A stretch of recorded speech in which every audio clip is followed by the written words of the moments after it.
네, 정치권 관심 뉴스를 진단해보는 나이트 포커스. 오늘은 김용남 전 국민의힘 의원 그리고 윤재관 민주당 정책위 부의장 두 분 모셨습니다. 어서 오십시오. 네, 안녕하세요. 예, 안녕하십니까. 자, 이재명 민주당 대표 지난 토요일 조사에 이어서 쌍방울그룹 대북송금 의혹에 대한 검찰의 2차 조사까지 마쳤습니다. 오늘 조사는 2시간이 채 걸리지 않았는데요. 조사를 받고 나오는 길에 이 대표 목소리 먼저 듣고 오시겠습니다.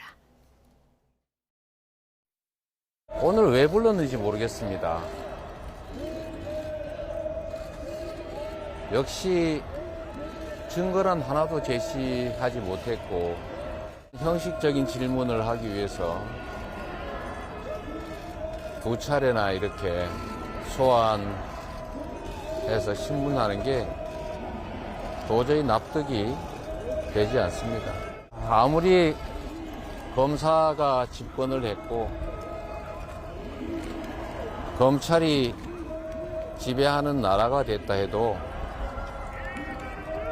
총칼로 사람을 고문해서 사건 조작하던 그거를 이제는 특수부 검사들 동원해서 사건 조작하는 걸로 바뀐 것밖에 더 있겠습니까? 자, 13일차 단식이다 보니까 말에 좀 힘이 많이 빠진 모습은 우리가 볼 수 있었는데, 자, 검찰 출석 당시에도 증거가 있는지 보겠다 이렇게 벼렀는데요. 나와서도 지금 증거가 하나도 없었다 이렇게 얘기를 하고 있습니다. 조작 수사다 이런 입장까지 밝혔는데, 자, 비판 소위가 오늘 굉장히 갈수록 높아지는 것 같아요. 어떻게 들으셨습니까? 1시간 50분 이게 상징하는 의미가 크다고 생각합니다. 네, 오늘 딱 1시간 50분 조사 받은 거죠? 2차 조사까지 강행을 했는데 1시간 50분이다. 그것은 수사를 할 목적이 아니고 망신주기 하기 위한 목적 아니냐. 수사가 목적이 분명히 아닌 것 같다라고 하는 것들을 여러 차례 말씀을 드렸었는데 그걸 더욱더 방증하는 하나의 방법이다. 하나의 요소다라는 생각이 듭니다. 네.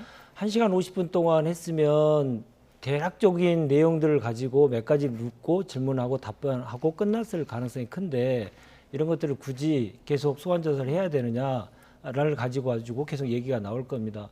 그리고 뒤에 또 말씀드리겠습니다만은 이런 증거가 분명하게 있지 않고 전원에 의한 오락가락하는 진술에만 의존하다 보니까 정확하게 시간만 계속 늘어지고 그러니 검찰은 혐의 입증이 어려우기 때문에 피의사실 공표를 계속 함으로써 여론 재판을 더 유리하게 끌고 가려고 하는 거기에 집중하고 있거든요. 그 피의 조서를 서명했느냐 안 했느냐를 가지고 계속 싸움한다는 그 자체가 그걸 방점을 둔 그 자체가 뭐냐면 증거가 없다는 내용을 검찰 스스로가 얘기하고 있다. 저는 그렇게 생각합니다. 1시간 50분 조사가 보여주는 의미가 크다라고 말씀해 주셨는데요. 이게 1시간 50분은 시간 동안 조사를 받은 거는 이 검찰의 뜻입니까? 이재명 대표 뜻입니까? 그러니까 사실은 적반하장인데요. 왜 두 차례나 불렀느냐라고 합니다만 사실은 두 차례 소환이 없을 수도 있었죠. 지난 토요일 날 조사 때 조사 마무리하고 조서 서명 날이라고 갔으면 오늘 출석은 없었던 것이죠. 근데 중간에 서명 날인 거부하고 수사 중단하고 가버리는 바람에 2차 소환이 이루어졌던 것이죠. 그러니까 2차 소환은 이재명 대표 측이 만들어낸 소환인 것이고 검찰은 굳이 처음부터 두 번에 걸쳐서 부를 생각도 없었고 부를 필요도 없었는데 그 상황을 만든 것이고요. 역시 지금 이재명 대표의 그 조사 이후의 발언도 자신의 지지층을 향한 일종의 호소 내지는 쇠뇌 아닌가 싶어요. 네. 그러니까 증거가 하나도 없다라는 똑같은 레토릭을 반복하고 있는데 그래서 검찰 측에서 이제 언론을 향해서 약간의 설명을 한 거 아니에요? 증거 많이 있다. 경기도지사 시절에 결제한 서류도 우리 많이 확보했다라고 하니까 그런 얘기를 왜 했느냐, 피의사실 공표 아니냐, 참 적반하장이죠. 네. 그런데 오늘 2차 조사한 부분에 대해서만 그 조서에만 서명을 했고 오늘도 1차 조사 받은 부분에 대해서는 서명을 안 했다고 설명을 했는데요. 이렇게 되면 1차 조사를 받은 그 부분은 어떻게 되는 겁니까? 일단 피의자 신문조서로서는 완성이 되지 않은 것이죠. 다만 영장 재판 단계에서는 정식 재판 때는 증거에 대한 동의, 부동의 뭐 이런 증거 조사 절차를 거칩니다만 영장 재판은 그런 절차가 없거든요. 예. 그러니까 검찰에서는 영장 재판에 넘어가는 서류에 1차 피의자 신문 조서, 그러니까 이재명 대표의 서명 날인이 생략된 빠져 있는 조서도 증거 기록에 같이 포함시켜서 참고 자료로 보시라는 취지로 아마 같이 보낼 것으로 생각이 됩니다. 예. 1차 조사에서는 진술 취지가 제대로 반영되지 않았다. 오늘 변호사 네. 설명은 이랬거든요. 네. 근데 어떤 부분이 그랬다는 겁니까? 개략적으로 이러한 취지로 얘기했는데도 불구하고 검찰이 원하는 방향으로 곡해하거나 이런 경우가 있었다는 거 아니겠습니까? 근데 구체적인 내용들은 이제 공판 과정에서 더 밝혀지겠습니다만은 이것은 형사소송법상의 피의자가 어떤 피의자든 방어권을 행사하기 위한 명문화된 조항입니다. 그 조항들을 거의 무슨 잘못된 조항인 것처럼 얘기하시는데 그 법을 만드신 분들이 지금 현재 모든 국회의원들이 같이 여야가 합의해서 법을 만들었던 거 아니겠습니까?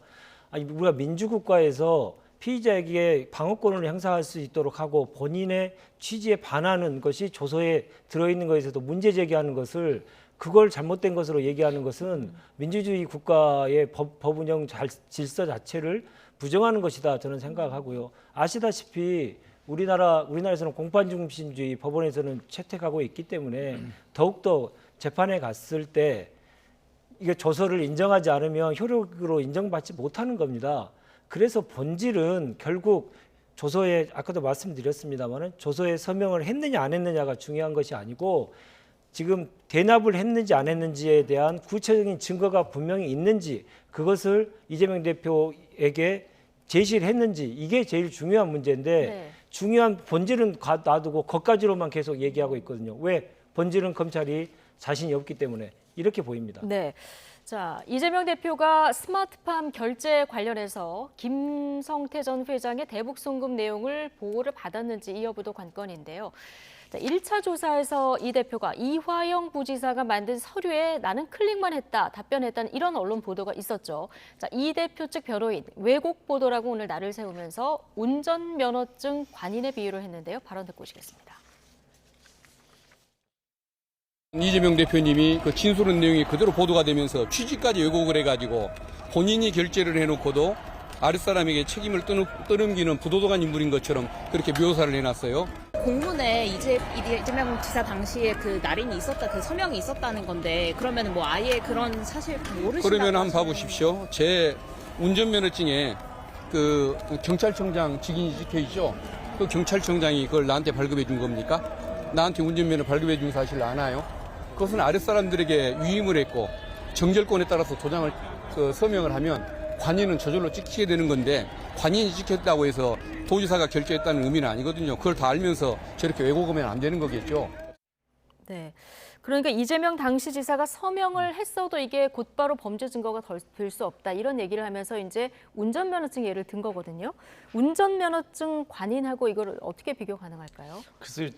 적절한 비유는 아닌 것 같아요. 그러니까 지금 검찰 측이 제시했다는 증거는 이재명 당시 경기도지사 시절에 도지사로서 결제한 문건에 대해서 이야기를 한 거잖아요. 근데 운전면허증의 경찰청장 관인은 뭐 그게 경찰청 차장도 아니고 한참 아래 직급에 있는 분에게 정결권이 넘어가 있는 사안이죠. 사실은 네. 그런 것은. 그러니까 지금 당시 부지사였던 이화영 부지사가 이렇게 한 거에 대해서 저거는 도지사가 결재를 한 거잖아요. 그거하고 운전면허증 발급 절차하고는 전혀 상관이 없죠. 그리고 더군다나 지금까지 드러난 사실만 보더라도 이화영 당시 부지사가 중국과 태국에 출장을 2차례 이상 갔지 않습니까? 가서 거기서 북한 관계자를 만나서 이재명 당시 도지사의 방북과 관련한 이야기를 했다는 것이잖아요. 근데 네. 바로 밑에 있는 부지사가 더군다나 해외 출장을 2차례 이상 다녀오는데 도지사가 그걸 전혀 몰랐다고요? 경기도정이 그렇게 허술하게 운영이 됐다는 것을 주장하는 것인가요? 그건 아무리 들어도 좀 억지스럽게 들립니다. 네. 경기도는 이제 지역이 특수해서 평화부지사를 따로 뒀고 이화영 부지사가 전결권을 가지고 대북 사업을 지금 추진했다는 건데, 그런데 또 지금 말씀하신 것처럼 도지사 모르게 이런 큰 사업이 추진될 수 있을까? 자, 이 부분에 대해서는 어떻게 보십니까? 자꾸 본질에서 벗어난 얘기와 예. 본질의 문제를 좀 구분할 필요가 있는 것 같습니다. 말씀하셨듯이 도지사 모르게 대북 사업을 완전히 도지사 모르게 할 수 있는 건 누가 봐도 그건 납득이 안 되죠. 근데 인도적인 대북 사업을 추진했던 것과 대북 사업을 위한 대납을 시켰다. 김성태 회장을 통해서 대납을 시켰다는 문제하고는 완전히 다른 문제입니다. 네. 근데 이거 두 개를 완전히 짬뽕해서 이것을 꼭 방북과 관련돼서 그리고 대북 사업과 관련해서 추진했다는 그 사실 자체만으로 김성태에게 방북 비용을 대납시켰다라는 것을 연결시켜 버립니다. 네, 이게 오늘 방북은 그래서- 추진했지만 과정에는 불법이 없었다. 이 변호인의 이 발언은 이런 취지라고 보면 될까요? 당연합니다. 인도적인 대북 지원 사업을 추진한 건 맞다. 그러나 김성태를 시켜서 방북 비용을 대납시킨 것은 분명히 아니고 그러한 증거는 아무것도 없다. 그러니까 증거가 분명한 혐의 사실에 대한 증거가 없다 보니까 자꾸 정황적인 증거, 외부적인 증거만 가지고 계속 얘기를 하고 있는 상황이거든요. 아니 100억 원 가까운 돈을 김성태 회장이 대납했다는 얘기 아닙니까? 검찰에 따르면. 그러면 그 사람을 한 번도 만난 적도 없고 차 한 잔 먹은 적도 없고 그리고 만난 기록도 정확하게 제시되지 못하고 있고요. 통화 기록도 지금 제시된 게 있습니까? 이렇게 그 관련성에 대한 입증을 전혀 못하고 지금 위임 전결 규정과 관련된 내용을 가지고 지금 박현택 변호사가 설명을 했는데요. 모든 그 행정적인 서류에는 위임 전결 규정이 있다는 건 너무나 잘 알지 않습니까? 그 모든 것을 지사가 그리고 위임 전결 규정의 최고 책임자가 모든 것을 다 알고 주도했다. 이렇게 한다는 것은 너무 어불성설이라 그렇게 말씀드릴 수밖에 네. 없습니다. 이재명 대표 오전에 출석할 때는 사채업자 출신의 부패 기업가에게 100억 원이나 되는 거액을 북한에 대신해달라고 할 만큼 내가 어리석지 않다. 이런 얘기도 했는데, 자, 이제 검찰이 제시한 이 문서라던가 아니면 좀 김성태 전 회장의 진술이라던가 이런 부분이 어떤 이재명 대표의 방북 관련 대납 의혹에 어떤 연결고리가 정확히 되는 겁니까? 제가 현역 국회의원 시절에 예. 이제 우리 대한민국 국회의원들하고 북한에도 뭐 국회 역할을 하는, 물론 진정한 선거로 뽑히는 사람들은 아닙니다만 그 비슷한 기관이 있지 않습니까? 그래서 친선 축구 대회를 한번 하자 뭐 이런 얘기가 나온 적이 있어요. 네. 그때 북한 측에 그 의사를 전달했더니 북한의 가장 첫 반응이 뭐냐면 얼마 줄래였습니다. 그러니까 우리가 같이 볼 차주면 얼마 줄래? 아니 그러니까 북한을 겪어본 사람들은 특히 정치인의 방북이 북한에 뭐 돈 안 주고 이루어질 거라고 생각하는 사람은 없어요, 사실은. 근데 이화영 당시 부지사가 이재명 경기도지사의 방북을 추진한 것까지는 사실 아닙니까? 근데 그거를 아무 어떠한 경제적인 대가 없이 추진할 수 있다라고 생각을 했다는 거는 사실은 넌센스죠. 그리고 제가 오늘 그 출석 전에 발언을 들으니까 이재명 대표의 말씀이 틀린 건 없어요. 네. 그러니까 조폭 출신이고 불법 사채업자 출신의 기업가에게 100억 원을 주라고. 근데 그 불법 사채업자 출신 기업가하고 계속 만나고 연락을 주고받고 해외 출장도 같이 다녀온 사람은 바로 이화영 부지사잖아요. 그 이재명 당시 경기도지사가 도지사 당선되자마자 임명한 이화영 부지사는 그 조폭 출신하고 계속 같이 어울렸지 않습니까? 네. 그러면서 지금 사업을 계속 같이 진행해 왔는데 글쎄요, 저 발언을 아마 지금 수감 중인 이화영 부지사가 들었다면 이게 이화영 부지사의 진술이 번복되고 또 번복되고 계속 엎치락 뒤치락 하고 있다고 하는데 다시 한번 또 번복될 가능성도 있어 보여요. 예, 이건 다음 재판까지도 지켜봐야 예. 되는 사안이라고 보시는 거군요. 민주당이 오늘 수원지검 수사팀 성명불상 검사들로 해서 공수처에 고발을 했던데요. 네. 직무유기혐의더라고요. 그도 그럴 것이 1차 조사에 대해서는 조서에 날인하지 않았지 않습니까? 근데 그런 내용들이 실시간으로 언론에 계속 보도가 되고 있는 것은 누가 봐도 검찰만 가지고 있는 정보를 여론 재판을 위해서 지금 계속 언론에 흘리고 있는 거 아니겠습니까? 아마 공수처에 고발한 건 직무유기인데 이건 아마 김성태 회장의 재산 국외도피 혐의를 수사를 제대로 안 안 하고 한다. 이 여러 가지 부분인 것 같아요.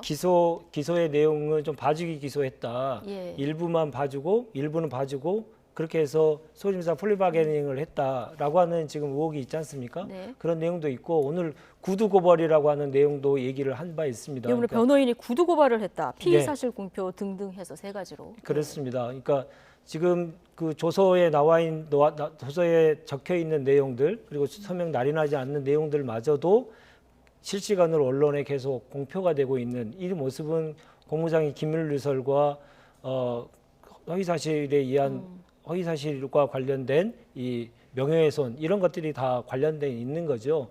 그래서 그것에 대해서 이제 고발을 할 수 있게 했고요. 구두 고발과 관련돼서 구두 고발이 뭐냐 이런 얘기도 꽤 있더라고요. 그러니까 예. 구두 고발이 뭡니까? 지금 형사법에 보면 정확히 네. 따지면 237조에 따르면 우리가 여러 가지 이제 고발이라고 하는 건 다 서면으로 하는 것으로 다 인지를 하고 예. 있습니다만은 이러한 상황에 대해서 구두로도 할 수 있다라고 하는 명문 규정이 있습니다. 그래서 구두로 일단 하고 그다음에 추후로 보강해서 서면으로 하는 것도 하나의 방법인데 먼저 말로 고발을 하고 네. 그다음에 서면으로 보충을 하는. 네. 예. 형사법에 규정이 분명히 있습니다. 예. 알겠습니다. 자, 민주당에서 이제 검사들을 향해서 고발 조치에도 들어간 상황인데, 자, 어쨌든 검찰은 조사를 다 끝냈고 백현동 의혹하고 더해서 이제 구속영장을 청구할 거다 이런 전망이 많지 않았습니까? 자, 그럼 검찰이 언제 이 구속영장을 청구하고 그럼 국회로 이게 언제 넘어와서 체포동의안 표결을 하게 될지 이 부분이 관심인데 이게 추석 전에 안 하면 11월까지 넘어가더라고요. 그렇죠. 본회의가 9월 달에는 지금 물론 교섭단체 대표연설을 위한 본회의가 18일, 20일 날 잡혀 있습니다. 하지만 어떤 그 표결을 위한 본회의는 21일, 25일 날 잡혀 있죠. 근데 네. 오늘 조사가 이루어진 쌍방울 대북 송금 사건은 수원지검에서 수사 중이고요. 네. 방금 말씀하신 백현동 관련 사건은 서울중앙지검에서 수사 중입니다. 그러니까 검찰청이 틀리고 따라서 법원도 틀려요. 관할 예. 법원도. 그래서 이 두 사건은 하나로 합쳐야 되거든요. 시간이 좀 필요하겠군요. 그렇죠. 그래서 예. 병합을 위한 절차도 있고 또 구속영장 작성에 대한 시간도 소요되기 때문에 아마 다음 주 초쯤 구속영장이 올라오지 않을까 싶습니다. 그래서 다음 주 초쯤. 예, 그래서 아마도 제가 예상하기에는 21일 날 열리는 본회의에서 보고가 되고 네. 체포동의안 표결은 25일쯤 이루어지지 않을까 싶은데요. 말씀하신 대로 25일을 건너뛰면 네. 10월 달에는 국정감사가 있기 때문에 본회의가 없거든요. 그러면 11월까지 미뤄지는 수밖에 없어요. 예. 그래서 검찰에서도 아마 11월까지 미뤄지는 것보다는 9월 달 안에 체포동의안 표결까지 맞춰지는 타임테이블로 진행을 하지 않을까 싶습니다. 네. 체포동의안 표결 상황을 맞이하게 될 때 네. 민주당이 어떤 선택을 할까 이 부분도 굉장히 관심인데 오늘 오전 검찰에 이재명 대표 출석할 때 민주당 의원 한 16명 정도 네. 계시는 분들이 쭉 도열해 계시더라고요. 그리고 끝나고 나올 때 더 많은 의원들이 좀 눈에 보이는 것 같기도 했고요. 네. 이재명 대표 조사 받으러 가기 전에 의원총회에서 굉장히 검찰을 향해서 거친 발언들도 나왔는데 네. 지금 수사가 진행될수록 민주당 내 분위기가 좀 변하는 겁니까? 근데 처음에 변화했다 표현보다는 네. 그동안 그 유보했던 입장들이 이제 명확해지는 과정 속에 있다 이렇게 표현하시는 게 맞는 것 같습니다. 그러니까 왜냐하면 검찰이 지금 1년 반 이상 계속 좀 탈탈 털고 뭐 몇천 번에 걸치는 이 압수수색과 강제 수사 방식으로 제1야당 대표를 계속 수사하고 있는데 지금 조사 과정에서 보니 제대로 된 증거 하나 내놓지 못하는 그러한 수사를 계속하고 있고 이것은 수사가 아니고 정치를 하고 있다라고 네. 하는 지금 상황이 계속 확인되고 있다. 그러니 우리가 해야 될 일이 무엇인가? 그러니까 결국은 검찰이 제대로 된 수사를 했으면 한 것이냐 아니냐가 매우 중요한데 지금까지 밝혀진 내용들 그리고 조사 과정에서 나왔던 내용들을 보면 또 맹탕이거든요. 완전히 정치 쇼를 하고 있는 상황이기 때문에 이러한 상황들에 대해서 우리가 어떻게 대응을 해야 될 것인지에 대한 깊은 고민의 상황이다. 이렇게 이해해 주시면 가장 정확할 것 같습니다. 그러니까 지금 가결과 부결 사이에서 입장을 정하지 못한 분들이 부결 쪽으로 많이 돌아가고 있다. 이런 지금의 분위기라는 검찰 수사 방식의 문제점에 대한 것을 정확하게 확인하는 과정 속에 좀 있다라는 네. 말씀을 드립니다. 오늘 이재명 대표가 출석할 때 네. 그 지지자들을 향해서 90도로 인사를 3번 정도 하셨고요. 네. 그리고 파란색 운동화에도 좀 많은 분들이 주목을 하시던데 네.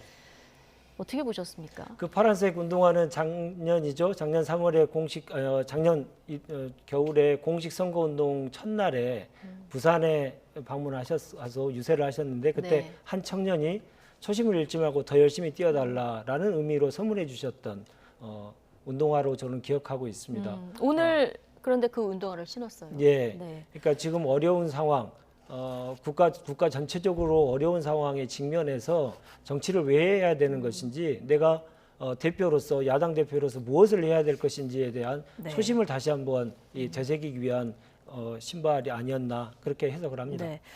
오늘 박범계 전 법무부 장관은 저들의 소굴로 보낼 수 없다. 이보다 더 강한 표현도 사실 쓰셨는데요. 어제는 박지원 전 비대위원장이 단식장을 찾아서 또 펑펑 울기도 하는 모습도 보였어요. 저희 한때 패널이기도 하셨던 장성철 공론센터 소장이 지금 이재명 대표가 목적 달성을 500% 완성했다. 내부 결속력이 강화되고 있다. 이런 그 평론을 하시던데요. 어떻게 보십니까? 그렇게 지금 이재명 대표와 더불어민주당은 그 주장과 행동이 상호 모순되는 그 현실입니다. 왜냐하면 계속 반복하는 레토릭으로 검찰이 증거 하나 제시하지 못하고 있다. 수집한 증거가 없다라는 것이잖아요. 그렇다면 당장 구속영장이 올라왔을 때 체포동의안을 당론으로 통과시켜갖고 빨리 영장재판으로 넘어가야죠. 증거가 하나도 없다면 그런 사건의 구속영장을 발부할 판사가 어디 있겠어요. 네. 그 법원 올라가서 영장 기각 받아오면 완전히 정치적으로도 훨씬 유리해질 수밖에 없는 상황인데 지금 더불어민주당 돌아가는 거 보니까 체포동의안 부결을 시켜야 되는 쪽으로 지금 돌아가고 있잖아요. 그러니까 이게 앞뒤가 서로 모순되는 것이죠. 증거가 하나도 없다고 하면 체포동의안을 부결시킬 필요가 없는 것이죠. 통과시켜서 오히려 당당하게 예. 기각을 받고 와라. 그렇죠. 예. 그런데 지금 보니까 그쪽으로 분위기를 잡아가고 있는 것 같아요. 특히 친명 의원들 중심으로 그러면서 주장하는 게 단식 중인 야당 대표를 이렇게 소환하는 검찰이 사상 처음이다 이런 주장들을 하는데 사실은 거꾸로 검찰 소환을 목전에 두고 단식에 들어간 야당 대표가 처음인 거죠. 그러니까 이게 더 처음이다. 그렇죠. 예. 그러니까 지금 본인들의 주장과 지금 벌어지고 있는 상황은 서로 모순되고 있는 것인데 어쨌든 내부 단속은 좀 되고 있는 거 아닌가 싶어요. 더불어민주당 당내에서요. 네. 근데 어쨌든 13일차 건강에 굉장히 무리가 갈 테고 조만간 단식을 좀 중단하셔야 되지 않느냐. 당 안팎에서 이런 조언도 굉장히 많이 나오고 있는데 네, 그렇습니다. 오늘 분위기로 봤을 때 계속 하시겠다는 이런 것 같아요. 네, 그렇습니다. 상황의 변화가 없는데 네. 지금 세 가지에 대한 요구를 하셨지 않습니까? 후쿠시마에 대한 국제해양재판소의 제소, 그리고 내각 총사 때, 그리고 대통령의 사과, 이 세 가지 문제에 대해 요구를 했는데 그거에 대해서 아무런 변화가 없고 오히려 더욱더 역행하는 모습을 계속 보이고 있지 않습니까? 근데 이 요구 사항이 너무 좀 추상적이다 이런 지적도 좀 있었거든요. 아니 요구 사항이 추상적이라고 말씀하신 분들에게 다시 한번 요구 드리는데요. 지금의 상황을 일일이 다 거론하기에도 너무나 많은 국정의 난맥상들이 지금 같이 있는 겁니다. 그러한 점에서 국정 운영의 대전환을 이루어야 된다라고 하는 주장을 해야 되는 거죠. 개별 사건을 또 얘기하면 야당이 너무 작은 지연 말단적인 거 가지고 지금 물고 늘어진다. 껌껌이 가지고 국정을 발목 잡는다. 이런 얘기 또 하실 거거든요. 그래서 반대를 위한 비판을 위한 비판을 계속 하신다는 의미입니다. 저는 네. 생각이 듭니다. 예. 그리고 지금 이재명 대표의 그 단식에 대해서 방탄이 목적이다 이런 취지의 말씀을 하셨던 것 같은데 사실 방탄이 목적이었으면 오늘 조사 끝나고 나서 쓰러져 가지고 병원을 가셨어야죠. 저는 그렇게 생각합니다. 방탄이 목적이었다면 오늘 2차 조사를 끝내고 다음에 체포동의안을 청구할 것이다라고 하는 걸 너무나 다 알고 있기 때문에 이때 병원으로 실려가서 그러면 체포동의안을 처리하기가 대단히 어려운 상황이 되겠죠. 청구하기도. 네. 방탄이 목적이었다면 그러지 않았을까 생각이 들고요. 이 제1야당 대표에 대한 예의는 바라지도 않습니다. 그러나 대한민국에 걱정하는 대한민국 국민들을 대신해서 야당 대표의 단식에 대해서 조롱까지는 하지 않는 게 우리의 앞으로의 국민에 대한 기본적인 염치가 아닌가 싶습니다. 네. 야당에서 대통령실이 좀 나서야 한다 이런 요구가 지난번 국회에서도 나왔는데 오늘 대통령실 반응 보면은 무대응 기조인 것 같아요. 지금 대통령실이나 어디서 나서기가 어렵죠. 왜냐하면 8월 31일 날 이재명 대표가 단식 선언을 했을 때 많은 분들이 의아했어요. 이 상황하고 잘 안 맞는 내용이거든요. 그러니까 지금까지 그 정치권의 최대 관심사는 이재명 대표에 대한 검찰 소환과 2차 구속영장이 언제쯤 올라올 것이냐라는 것이었는데 뜬금없이 단식을 선언하고 요구사항 3가지도 말씀대로 너무 추상적이고 지금 상황과는 맞지 않는 것이거든요. 근데 다들 그래서 짐작하기에 검찰 수사 및 앞으로 이어질 사법적 리스크를 네. 회피하기 위한 단식 아니냐. 소위 방탄 국회를 지난 1년 동안 열었다고 하면 이제 방탄 단식으로 넘어간 거 아니냐라는 데에 생각이 미치고 있는데 이걸 대통령실이 나서서 방탄 단식을 중단하라고 요구하기도 좀 적절치 않아 네. 보이고요. 그리고 요구사항 3가지를 들어줄 수 있는 내용이 아니거든요. 그러다 보니까 아마도 지금은 대통령실이나 여당에서 어떻게 나서서 이 단식을 끝내줄 명분을 제공해 주기를 기다리는 것보다는 이재명 대표 스스로 적절한 상황에서 명분을 만들어서 소위 출구 전략을 좀 고민해야 될 때가 아닌가 싶습니다. 네. 그러니까 이재명 대표의 단식은 이전 정치인 단식하고 좀 상황이 다르다는 설명을 해주셨는데 그래서 이재명 대표 스스로 풀어야 된다 이런 의견이시죠. 여당의 반응도 지금 여전히 좀 냉담합니다. 이재명 대표와 만나서 문제를 풀라는 양양자 한국의 희망 공동대표의 제안이 오늘 있었는데요. 김기현 대표 답변 듣고 오시겠습니다. 여당이 나서야 될 때입니다. 김기현 대표님이 역할을 해주셨으면 좋겠습니다. 당장 이재명 대표님을 만나주시기 바랍니다. 지금 건강 상태가 매우 좋지 않은 것으로 알려져 있습니다. 만나서 들어주십시오. 그것만으로도 많은 문제가 풀릴 수 있습니다.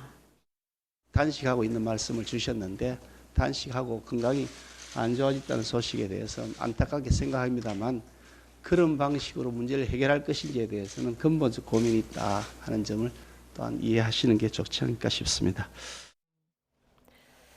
김기현 대표 사실상 거절이라고 보면 될까요? 네, 거절이죠. 거절을 읽으셨습니까? 네. 아니 계속 1년 지금 3개월 이상 야당 대표로서 인정하지 않고 야당 대표를 만나지 않는 유일한 정부 아닙니까?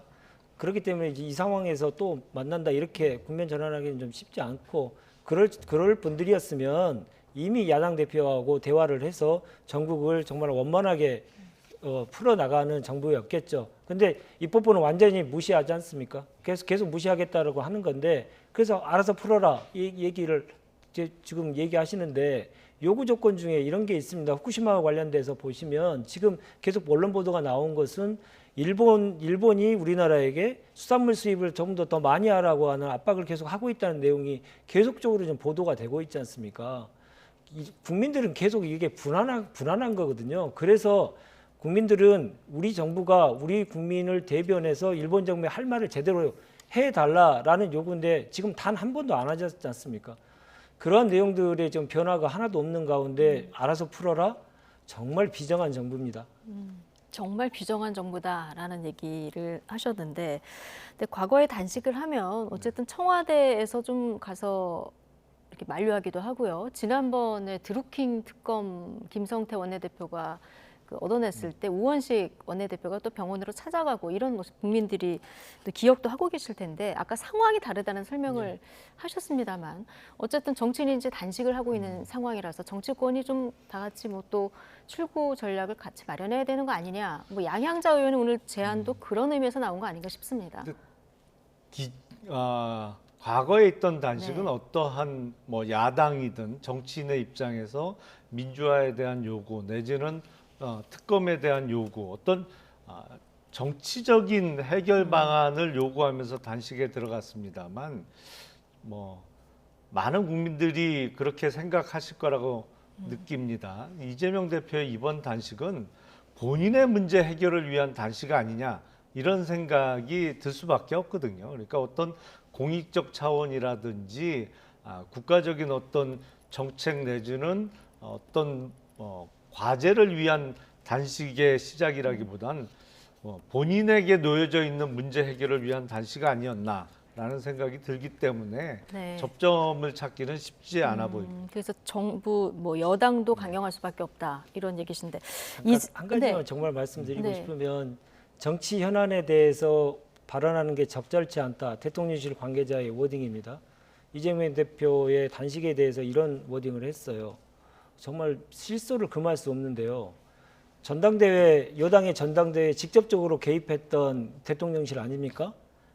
정치 현안, 그만큼의 주요한 정치 현안들이 있습니까? 그렇게 주요한 정치 현안 때마다 대통령실이 나서서 가이드라인을 제시하고 국민들과 싸워라. 내각은 국회 가서 더 열심히 싸워라.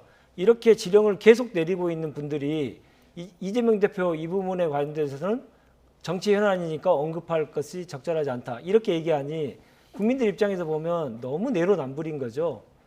정말 이렇게 앞뒤가 다른 얘기를 계속 한다는 거 정말 정부 여당으로서 집권 세력으로서 자신감이 없어 보이는 모습이어서 정말 보기 볼상사납습니다. 단식의 시작도 약간 뜬금없었습니다만 단식과 지난 전당대회를 연결시키는 것도 좀 뜬금없이 들립니다.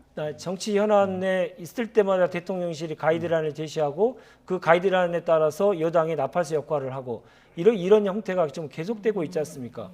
그런 내용들을 국민들은 다 알고 있거든요. 예. 근데 이 부분만큼은 말을 안 하겠다. 이게 설득력이 없다는 얘기를 드리는 겁니다. 자, 이 얘기 여기까지 하고 이재명 대표 단식을 중단을 권유한 여권 인사가 있긴 합니다. 안철수 의원이 SNS에 글을 하나 남겼는데 이 글을 먼저 좀 보실까요? 자, 안철수 국민의힘 의원이 오늘 그 이재명 대표를 저격한 것 같기도 하고 지역구를 사수하는 것 같기도 한 발언을 했는데요.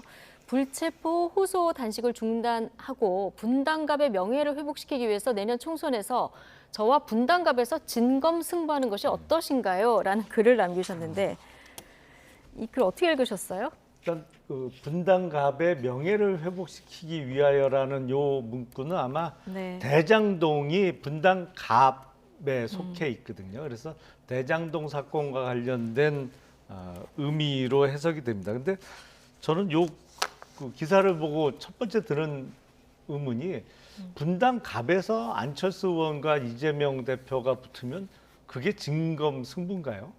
한쪽은 진검이고 한쪽은 목검 아닌가요? 그런 의문이 좀 들어서 네. 이게 진검승부보다는 분당갑에 오히려 방점이 찍혀 있는 거 아닌가라는 생각이 듭니다. 네, 분당갑에 방점이 찍혀 있다 이렇게 얘기를 해주셨으니까 그럼 국민의힘이 분당갑에 누구를 공천할 것 같습니까? 여기 원래 그 김은혜 문제에 의원 관련돼서 어느 정도 지역구였거든요. 시그널을 받은 게 아닌가라는 네. 생각이 듭니다. 그러니까 경쟁자는 다 알고 있다시피 지금 홍보수석을 하고 있는 김수석하고 지금 지역구가 겹치는 문제 때문에 네. 많은 어려움이 있지 않을까라는 예상을 했었는데 이런 얘기 하는 게 어찌 보면 두 가지 이유가 있을 수 있을 것 같습니다. 본인에게 출마를 할 수 있는 그러니까 공천의 언지를 받아서 예. 자신감이 이제 생겨가지고 얘기할 수도 있고요. 두 번째로는 자기를 공천해달라고 계속 지금 용산에 주파수를 던지고 있는 거 아닌가라는 생각입니다만은 결국 정치인의 메시지는 국민들로부터 살아 있어야 되는데 국민들이 이 메시지를 보면서 무슨 생각을 하시겠습니까?